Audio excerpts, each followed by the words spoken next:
Amados irmãos, a graça é muito poderosa. A graça não é uma coisa fraca. Na sarça ardente, Deus disse para Moisés: lembrei-me do meu pacto feito com Abraão, Isaque e Jacó. E nós sabemos que pacto é esse, o pacto da graça, o pacto do favor imerecido, o pacto incondicional.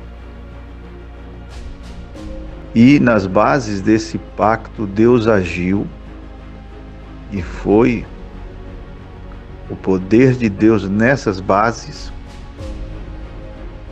que trouxe todos aqueles milagres que acabaram resultando na libertação do povo de Israel da escravidão. Foi a graça que providenciou um libertador, profeta. Foi a graça que providenciou um cordeiro para o sacrifício, que os livrou do anjo da morte. Foi a graça que abriu o mar vermelho, porque até o Monte Sinai, em Êxodo 19, foi graça. Foi o poder do pacto incondicional. Foi a graça que transformou águas amargas de Mara em águas doces, através de uma árvore, É um tipo da cruz. Uma árvore que Deus mostrou para Moisés. Foi a graça que deu maná antes da lei, foi a graça que deu água da pedra antes da lei também. A graça trouxe todos esses recursos sobrenaturais, essas provisões sobrenaturais. A graça é muito poderosa, ela não é fraca. Diz que o pecado perde o domínio sobre nós quando nós estamos sob a graça e não sob a lei. Então veja que coisa poderosa é até mesmo para a santificação.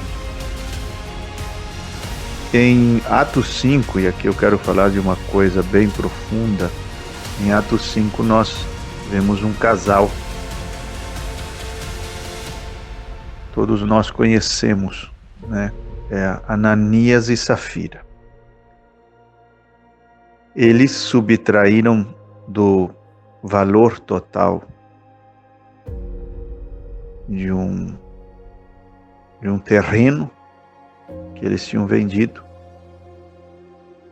e usando de astúcia e mentiras, levaram essa oferta para a igreja. E todos nós sabemos o que aconteceu. É interessante como Deus esconde estas belezas do Evangelho da Graça, até mesmo em nomes, em histórias que a Bíblia conta. Como a Bíblia é profunda, não tem fim. É um livro realmente sobrenatural. Vejam, Deus nos mostra o erro dos Gálatas, o erro galaciano, em Atos 5, por meio deste casal. E o mal que traz morte, que é o evangelho híbrido, que é o evangelho pervertido, como era aquele evangelho dos Gálatas. Porque o nome Ananias significa graça de Deus. Ananias significa a graça de Deus. E Safira significa pedra de safira. É uma pedra preciosa. E o que isso tem a ver? Em Êxodo 24:10, diz que sob os pés de Moisés, Arão e os anciãos que estavam no Monte da Lei, no Monte Sinai, sob seus pés havia como uma pavimentação de pedra de safira. Em outras palavras, a pedra preciosa safira é a pedra que representa o solo ou o chão da lei, o solo da lei. E ali estava Ananias e Safira, ou seja, um casal. Houve ali um casamento entre graça e lei. Isso trouxe morte. Veja que ambos morreram. E por que trouxe morte? Porque subtraíram do preço total. Eles poderiam, como disse Pedro, não ter vendido o terreno, ou ter vendido o terreno e combinar em dar apenas uma parte. Não, nós não queremos dar o total da venda, nós queremos dar só a metade ou só uma parte, não teria problema nenhum. Mas eles mentiram dizendo que aquela oferta que eles deram era o valor total do terreno. Houve uma mentira. Mas o ponto espiritual é este, na tipificação, que eles subtraíram do valor total. É isso que o evangelho híbrido, que mistura graça com lei, faz.